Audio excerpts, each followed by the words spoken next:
ये शुरू करते हैं डेल कार्नेगी की किताब how to win friends and influence people. किसी ने ठीक ही कहा है, किसी भी इंसान को प्रभावित करके उनसे काम निकलवाना एक कला होती है और इस किताब में दिए गए उसूलों की मदद से आप इसी कला को सीखेंगे। इन उसूलों को जानकर ना सिर्फ आप अपना आत्मविश्वास बढ़ा सकते हैं, बल्कि लोगों को सकारात्मक तरीके से प्रभावित करने का तरीका भी सीख सकते हैं। फिर चाहे आप एक विद्यार्थी हो, एक व्यापारी हो या फिर आप अपने दोस्तों के बीच मशहूर होना चाहते हो, थोड़ा सा समय देकर इन उसूलों का अभ्यास करते ही आप अपने आसपास के लोगों से अपना कोई भी काम आसानी से करवा सकते हैं। तो चलिए सबसे पहले उन फंडामेंटल टेक्निक्स की बात करते हैं जिनसे कि आप लोगों को आसानी से अपने वश में कर सकते हैं। पहला उसूल, डोंट क्रिटिसाइज, कंडेम और कंप्लेन, यानी लोगों की कड़वे शब्दों में आलोचना, निंदा और शिकायत ना करें।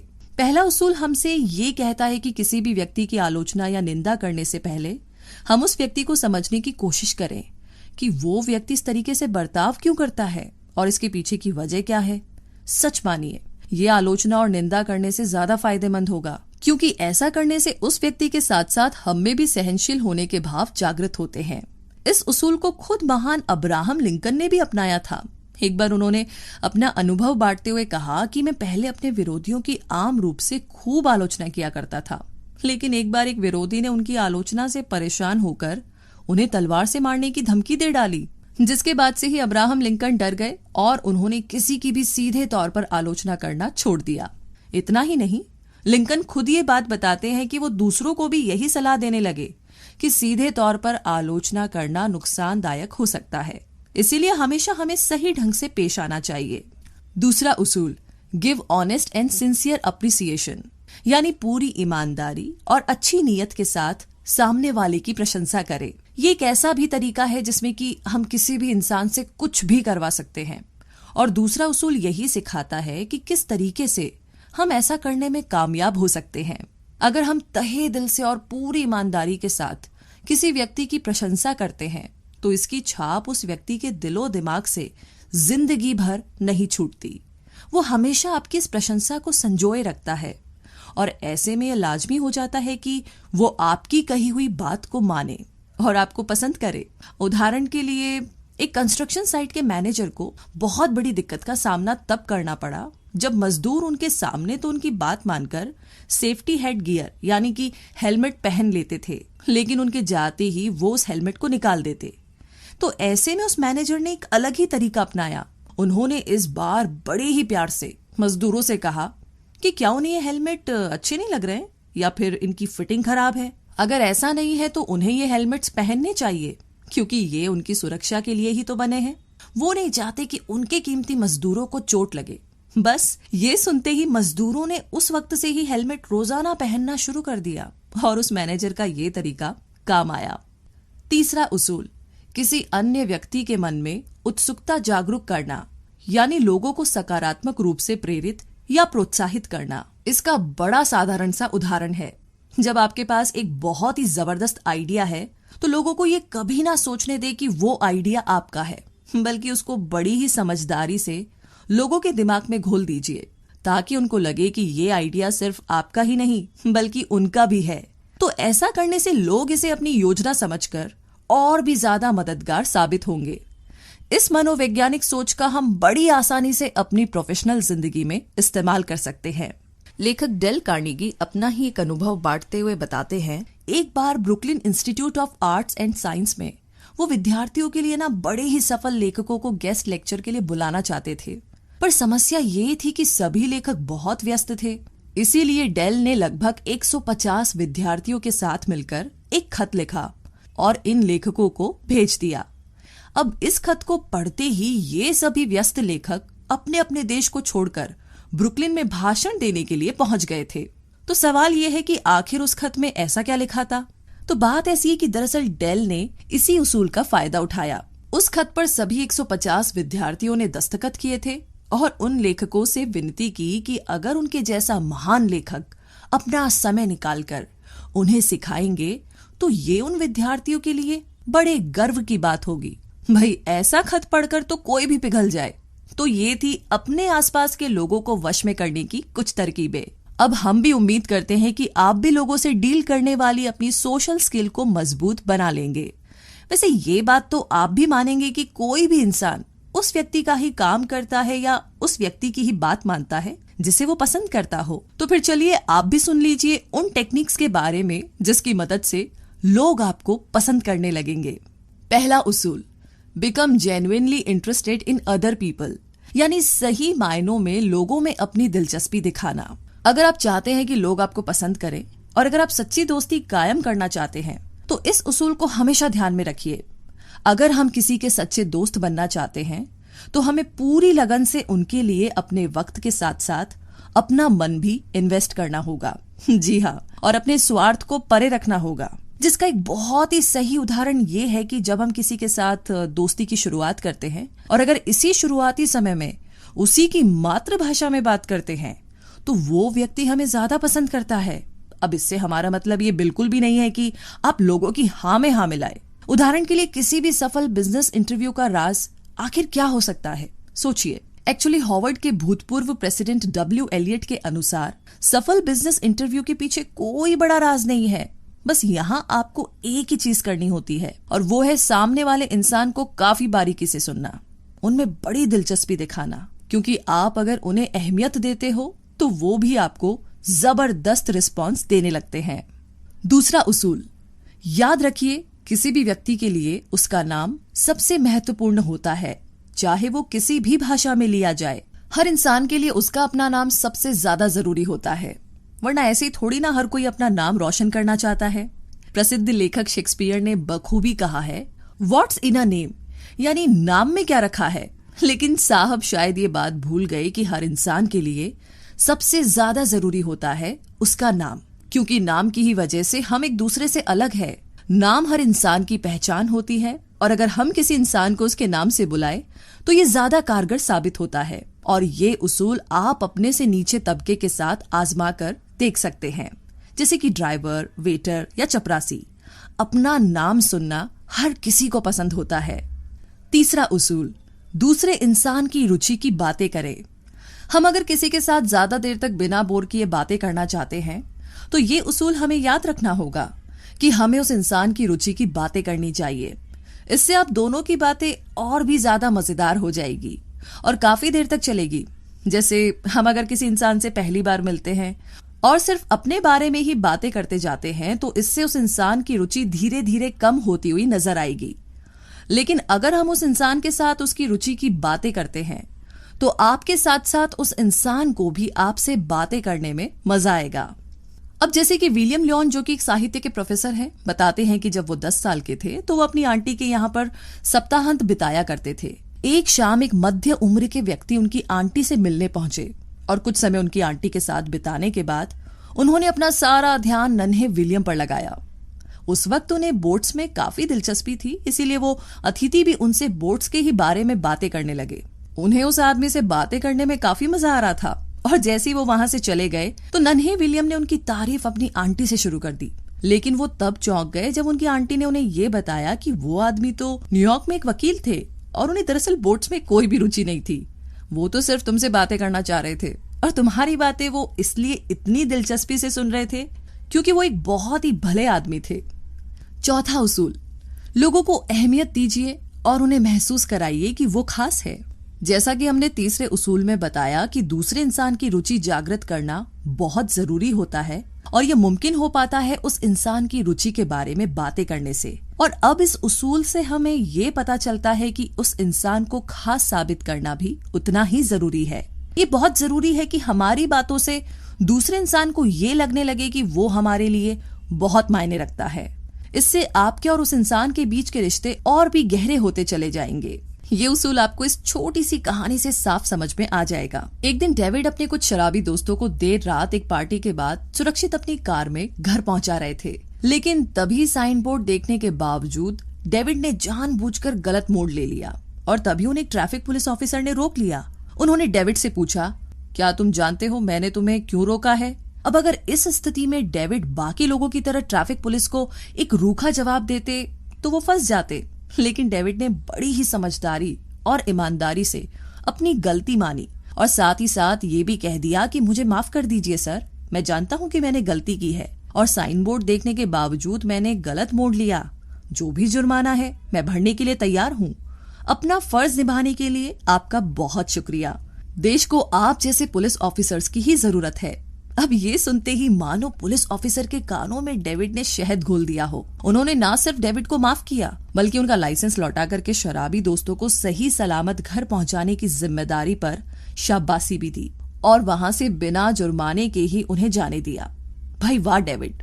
तो देखा दोस्तों, इन सभी उसूलों को अब आप अच्छी तरीके से जान चुके होंगे। तो इनका अभ्यास कीजिए और देखिए कि किस तरीके से आपके आसपास के लोग आपको पसंद करने लगेंगे। आगे बात करते हैं how to win people to your way of thinking, यानी कि लोगों को वश में करने और लोगों का पसंदीदा बनने के बाद अब हम जानेंगे कि अपनी सोच से लोगों को कैसे जीता जा सकता है। पहला उसूल, एक जबरदस्त बहस को एक ही तरीके से जीता जा सकता है और वो है उसकी उपेक्षा करके। जी हाँ, आखिरकार हम इस निश्चय पर आ चुके हैं कि दुनिया में किसी भी बहस का सबसे बढ़िया नतीजा पाने के लिए क्या करना चाहिए, और वो है उस बहस को टाल देना। किसी भी बहस को उसी तरह टाल देना चाहिए जिस तरह हम किसी नशेड़ी या शराबी को टाल देते हैं, क्योंकि आमतौर पर कोई भी बहस एक ही नोट पर खत्म होती है और वो है असहमति। क्योंकि 10 में से 9 लोग बहस के बाद इस बात पर और भी ज्यादा यकीन करने लगते हैं कि उनका मानना और उनकी सोच सही है, और इससे आपस में और भी ज्यादा मतभेद पैदा हो जाते हैं। इसीलिए बेहतर तो यही है कि इससे बचा जाए। दूसरा उसूल, दूसरों की सलाह की इज्जत कीजिए। ये कभी ना कहे कि तुम गलत हो, क्योंकि हम किसी की बुराई सीधे सीधे नहीं कर सकते। ऐसा करने से हम किसी को अपना दुश्मन खुद बना सकते हैं, क्योंकि बहुत कम लोग ऐसे हैं जो कि अपनी बुराई सुनना पसंद करते हैं। किसी को ये कहना कि वो गलत है उसे बुरा महसूस करने पर मजबूर कर सकता है, बल्कि आप ये कह सकते हैं कि कैसे वो अपनी खामियों को दूर कर सकते हैं। उदाहरण के लिए सोचिए कि आप एक कंपनी के मैनेजर हैं और कंपनी में इंसेंटिव्स देने का एक नया सिस्टम लाना चाहते हैं। तो आप अपने सिस्टम को किस तरीके से पेश करेंगे? ज्यादातर लोग ये बताते हैं कि करंट सिस्टम में कहाँ खामियां हैं और फिर अपने नए आइडिया को डिफेंड या प्रमोट करने में जुट जाते हैं। लेकिन ये एक गलत रास्ता है। मीटिंग में सबसे पहले ये पूछना ज्यादा बेहतर रहेगा कि सभी के मुताबिक ऑनगोइंग सिस्टम में क्या क्या दिक्कतें हैं। फिर अपने आइडियाज को सामने रखते हुए उनके विचार जानिए। इस तरीके से ना सिर्फ आपके आइडिया को स्वीकार किया जाएगा बल्कि उसमें सभी काफी दिलचस्पी भी लेंगे।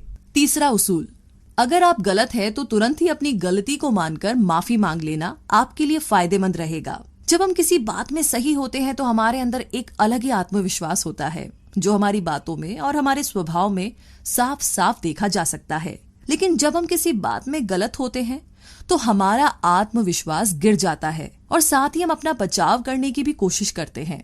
लेकिन हमें ये उसूल ध्यान में रखना होगा कि जब कभी भी हम गलत होते हैं तो हमें तुरंत ही उसे स्वीकार कर लेना चाहिए। ये बात हमारे पूर्वज हमेशा से ही कहते आ रहे हैं कि अपनी गलती मानने से कोई भी छोटा नहीं होता, और ये बात हमें ये उसूल भी सिखाती है कि हमें अपनी गलती को स्वीकार कर लेना चाहिए, क्योंकि गलती करने के बाद उसका बचाव करने से ज्यादा फायदेमंद तो ये है कि अपनी गलती को मुस्कुराहट के साथ मान लेना। इसका सीधा उदाहरण लेखक डेल कार्नेगी ने अपनी निजी जिंदगी में हुए वाकये को बांटते हुए इस किताब में बताया है। डेल ने बताया कि वो अपने पालतू कुत्ते को घुमाने जंगल में ले जाते थे, क्योंकि जंगल के आसपास कोई भी नहीं होता था, इसीलिए वो उसे जंजीर से नहीं बांधते थे। लेकिन एक दिन एक पुलिस इंस्पेक्टर ने उन्हें इस तरीके से देख लिया और लेखक को जमकर डांट लगाई। साथ ही साथ ये भी कह दिया कि अगली बार अगर उन्होंने उनके पालतू कुत्ते को खुलेआम देखा तो वे उन्हें अदालत में ले जाएंगे। अब कुछ दिनों तक तो डेल कार्नेगी ने पुलिसमैन की बात मानकर अपने पालतू कुत्ते को जंजीर से बांधकर रखा, ताकि आसपास के लोग और बाकी छोटे जानवर सुरक्षित रहे। लेकिन एक दिन फिर से डेल ने अपने कुत्ते को अपनी जंजीर से नहीं बांधा और इस बार दोबारा उसी इंस्पेक्टर ने डेल को देख लिया। लेकिन इससे पहले कि इंस्पेक्टर कुछ बोल पाते, लेखक डेल ने खुद ही अपनी गलती मानते हुए उनसे कह दिया कि माफ कीजिए, मैंने दोबारा आपकी बात नहीं मानी, मैं कितना गैर जिम्मेदार हूँ। बस ये सुनते ही पुलिस ऑफिसर पिघल गया। उन्होंने कहा, अरे कोई बात नहीं, इतने प्यारे कुत्ते को बांधने का आखिर किसका मन करेगा। लेकिन फिर भी डेल अपनी गलती के लिए माफी मांग रहे थे और पुलिस ऑफिसर ने उन्हें माफ कर दिया, वो भी बिना कुछ कहे। तो देखा दोस्तों, डेल की यही बात हमें सिखाती है कि अपनी गलती मान लेने से मसला आसान हो जाता है और हमें ज्यादा तकलीफ का सामना नहीं करना पड़ता। चौथा उसूल, सामने वाले व्यक्ति की सोच को समझे। कई बार हमारी नजरों में एक इंसान काफी गलत होता है, लेकिन हमारी सोच से ठीक परे उस इंसान के मन में ये भाव होते हैं कि वो बिल्कुल सही है। बस यही होती है अपनी अपनी सोच, जो जरूरी नहीं कि हम सबकी एक जैसी हो। हमें अपने आप को उनकी जगह पर रखकर सोचने की कोशिश करनी चाहिए, तभी हम उन्हें बेहतर तरीके से समझने में कामयाब हो पाएंगे। और शायद इस कहानी से आप इस उसूल को थोड़ा बेहतर समझ पाएंगे। श्रीमान कार्टर अपनी पत्नी को हमेशा एक बात के लिए ताने कसते थे कि आखिर वो सारा समय बगीचे में पौधों को संवारने में क्यों बिताती है। श्रीमान कार्टर की बातों से परेशान होने के बाद भी श्रीमती कार्टर उन्हें कुछ नहीं कहती, लेकिन एक लंबे समय के बाद सोच विचार करके आखिरकार श्री कार्टर को अपनी गलती का एहसास हुआ। उन्हें पता चला कि उनकी पत्नी को बागवानी करना कितना पसंद था और इसीलिए उन्हीं की वजह से श्रीमान कार्टर का बगीचा सबसे बढ़िया था। लेकिन अपनी पत्नी की तारीफ करने की बजाय वो उन्हें डांटा करते थे। आखिरकार श्रीमान कार्टर ने बगीचे में व्यस्त अपनी पत्नी से माफी मांगी और उनकी तारीफ करते हुए उनके साथ बगीचे में समय भी बिताया। तो कुछ इस तरीके से श्रीमान कार्टर ने अपनी पत्नी के विचारों को समझा और अपनी जिंदगी बेहतर बनाई। 5वां उसूल, हमेशा एक अच्छे और नेक कारण को ध्यान में रखें। आमतौर पर लोग 2 तरीके से प्रतिक्रिया देते हैं, एक वो जो उनका मन कहता है और दूसरा वो जो उन्हें ठीक लगता है। तो इन दोनों ही बातों में फर्क है। लोगों का उस रास्ते को चुनना ज्यादा आसान होता है जो उन्हें सही लगे, लेकिन असलियत में एक अच्छा इंसान हमेशा इस बात का ख्याल रखता है कि उसके किसी भी बर्ताव से लोगों पर क्या असर होगा, यानी वो अपने इस महान लक्ष्य को कभी नहीं भूलता और यही बात जाहिर तौर पर उसके लिए फायदेमंद होती है। आगे है 6वां उसूल, अपने सभी आइडियाज को बड़े ही जबरदस्त तरीके से पेश कीजिए। जी हाँ, कई बार सिर्फ सच कहना ही काफी नहीं होता, आपको सच के साथ थोड़ा बहुत मसाला भी लगाना होता है और अपने सच को या अपनी सोच को और भी ज्यादा मजेदार बनाना पड़ता है। आपको किसी शो मैन की तरह बड़े ही नाटकीय ढंग से अपने आप को पेश करना होता है, उसके बाद ही आप ध्यान आकर्षित कर सकते हैं। कई बार हम कुछ बातों को समझाने के लिए अलग अलग तरह की रणनीति अपनाते हैं, क्योंकि हम जानते हैं कि साफ लफ्जों में कहना काफी नहीं होगा। जैसे हम फिल्मों में देखते हैं, कोई कितनी भी साधारण सी सच्ची कहानी क्यों ना हो, लेकिन फिल्मकार को उसे अपने दर्शक तक पहुंचाने के लिए नाटकीय रूप अपनाना पड़ता है। ठीक उसी तरीके से हमें अपनी सोच को नाटकीय रूप देना जरूरी हो जाता है। तो ऐसा ही कुछ किया इंडियाना की कैथरीन विलियम ने, जिन्हें अपनी नौकरी में कुछ दिक्कतें हो रही थी और वो ये समस्या अपने बॉस के साथ बांटना चाह रही थी, लेकिन ऐसा नहीं हो पाया। उनके बॉस अपनी व्यस्त दिनचर्या की वजह से उनसे अपनी मीटिंग को टाल रहे थे और ना ही उनकी सेक्रेटरी ठीक तरीके से जवाब दे रही थी। तो 1 हफ्ता यूं ही बीतने वाला था और कैथरीन को जवाब चाहिए था। तो आखिरकार उन्होंने अपने बॉस को एक नोट लिखा जिसके अंदर एक औपचारिक पत्र भी था। मैं जानती हूँ कि आप कितने व्यस्त होंगे अपने शेड्यूल की वजह से, लेकिन कृपया आप मुझे इस फॉर्म में 2 रिक्त स्थानों को भरकर मुझे दे दीजिए। पहला तो ये कि आप मुझे किस तारीख पर मिल रहे हैं और दूसरा ये कि आप मुझे अपना कितना समय देंगे। बस ये देखते ही कैथरीन के बॉस प्रभावित हुए और उन्होंने कैथरीन के साथ तुरंत ही मीटिंग की, जिसके बाद आखिरकार उनकी समस्या दूर हुई। आगे है 8वां उसूल, लोगों को सकारात्मक रूप से चैलेंज करें ताकि वो अपना बेहतरीन कर पाए। एक बहुत बड़े बिहेवियरल साइंटिस्ट फ्रेडरिक ने अपने सालों की रिसर्च से ये जानने की कोशिश की है कि एक छोटे से कारखाने में काम करने वाले मजदूर से लेकर बड़ी कंपनी के सीनियर एग्जीक्यूटिव तक के लिए मोटिवेटिंग फैक्टर क्या होता है। फ्रेडरिक ने हजारों मजदूरों से ये जानने की कोशिश की कि उन्हें प्रोत्साहन कहाँ से मिलता है, जिसमें उन्होंने 3 चीजों का जिक्र भी किया, तनख्वाह, आरामदायक काम करने की जगह या फिर कुछ और। जब इस रिसर्च के परिणाम सामने आए तो वो फ्रेडरिक को चौंकाने वाले थे, क्योंकि परिणाम ही कुछ ऐसे थे। दरअसल लोगों को सबसे ज्यादा खुद उनके काम ने ही प्रोत्साहित किया था, जिससे ये साफ हो गया था कि ज्यादा तनख्वाह और अच्छी वर्किंग एनवायरनमेंट से ज्यादा लोगों को उनके काम ने प्रभावित किया था। इससे ये साफ होता है कि अगर किसी का काम ही मजेदार हो और रुचिकर हो तो लोग और भी मन लगाकर काम करते हैं और उन्हें किसी और चीज की जरूरत नहीं पड़ती प्रोत्साहित होने के लिए। और साथ ही साथ अपने आप को और ज्यादा निखारने के लिए लोग खुद मेहनत करते हैं ताकि वो मुकाबले में भी बने रहे और अपने आप को और निखार सके। क्योंकि जहां बात चैलेंज की आती है तो लोग चैलेंज में बने रहने को और अपने आप को साबित करने के लिए जी जान से मेहनत करते हैं। तो एक लीडर बनना एक बहुत बड़ी खासियत होती है जिसकी समझ की हर व्यक्ति को जरूरत है। तो चलिए जानते हैं कि लोगों को बिना भड़काए या नाराज किए हम किस तरीके से बदल सकते हैं। पहला उसूल, पूरी ईमानदारी के साथ लोगों की तारीफ करें।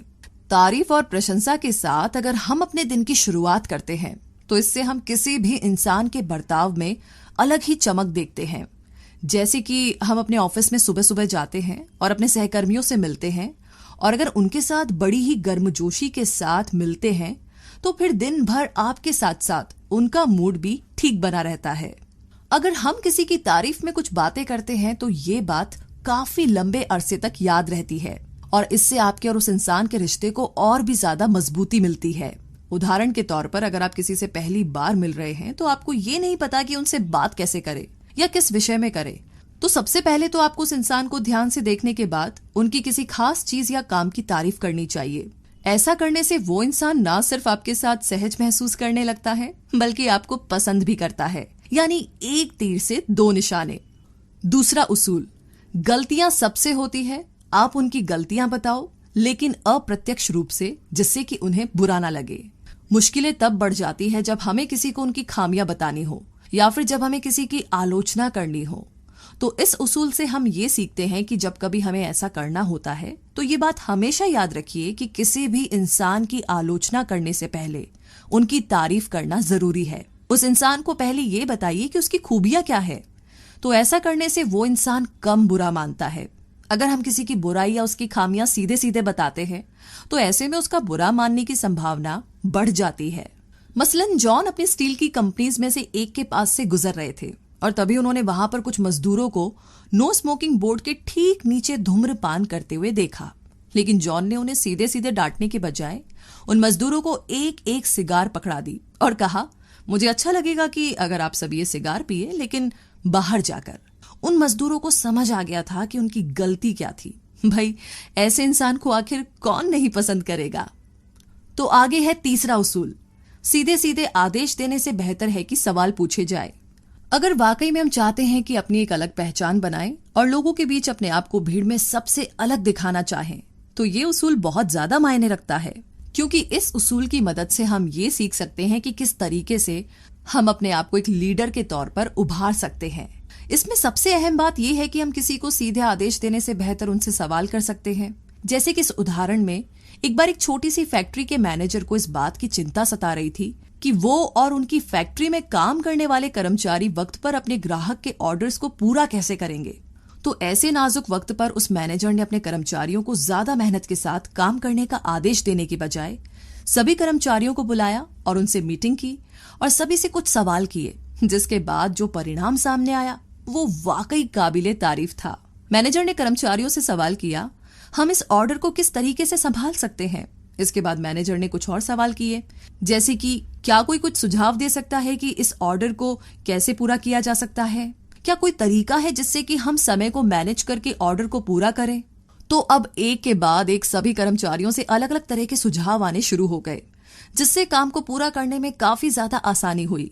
जहां पहले ऑर्डर को पूरा करने की चिंता सिर्फ मैनेजर को थी, अब वहां पर सब कर्मचारियों ने मिलकर के इस जिम्मेदारी को अपना बना लिया था और सभी का रवैया हम मिलकर ये पूरा कर सकते हैं, बस कुछ इस तरीके से बदल गया था।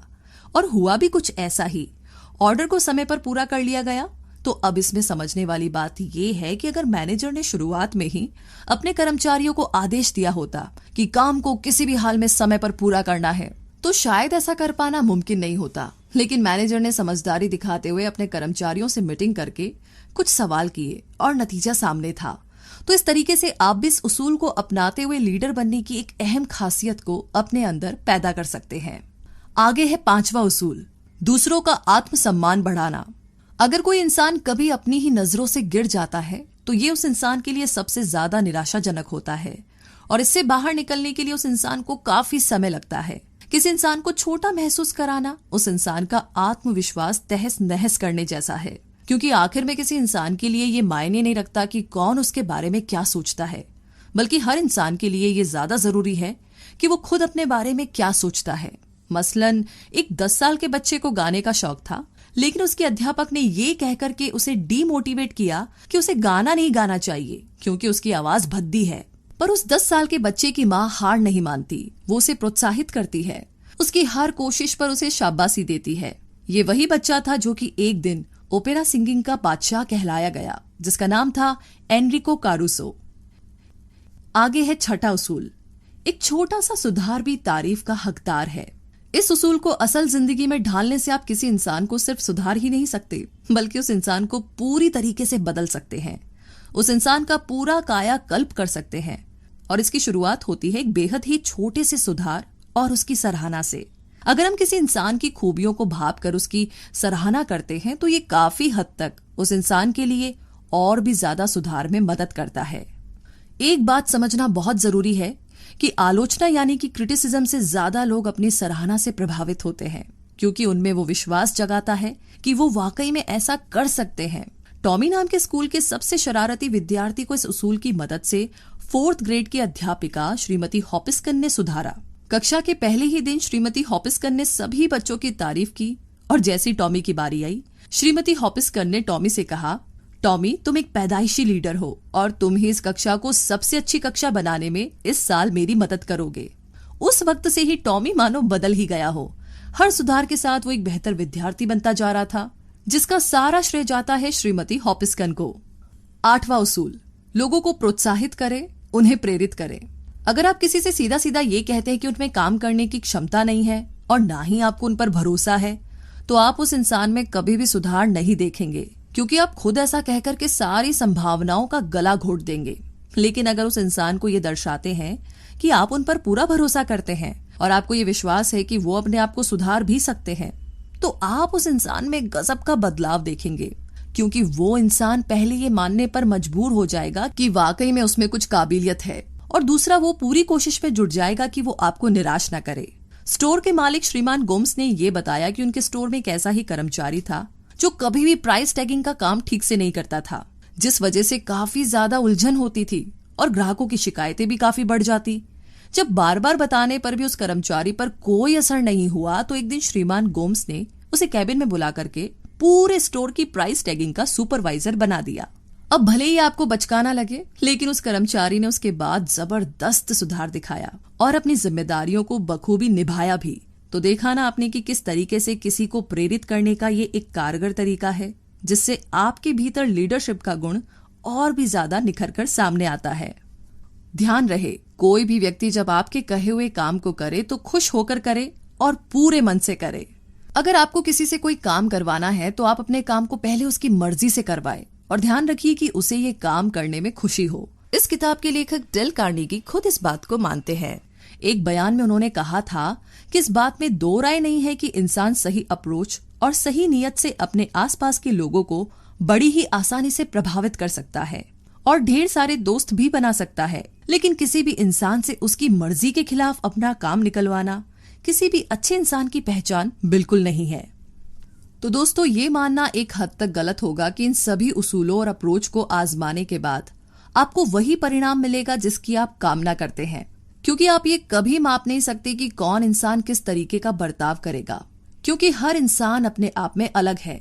लेकिन ज्यादातर लोगों के अनुभवों को ध्यान में रखकर ये कहना भी गलत नहीं होगा कि आप इन सभी उसूलों और अपनी इस अप्रोच से लोगों के हाव भाव में बदलाव ला सकते हैं। अगर आप इन सभी उसूलों का प्रयोग करने में 10% भी कामयाब होते हैं तो आप एक बहुत अच्छे लीडर बन सकते हैं। दोस्तों, इस किताब में और भी ऐसे उसूल हैं और हम आपको रेकमेंड करते हैं कि आप ये पूरी किताब जरूर पढ़ें। तो दोस्तों, गीगल यानी कि ग्रेट आइडियाज ग्रेट लाइफ को सुनने के लिए आपका बहुत बहुत धन्यवाद। जल्दी आपसे दोबारा मुलाकात होगी। जय हिंद।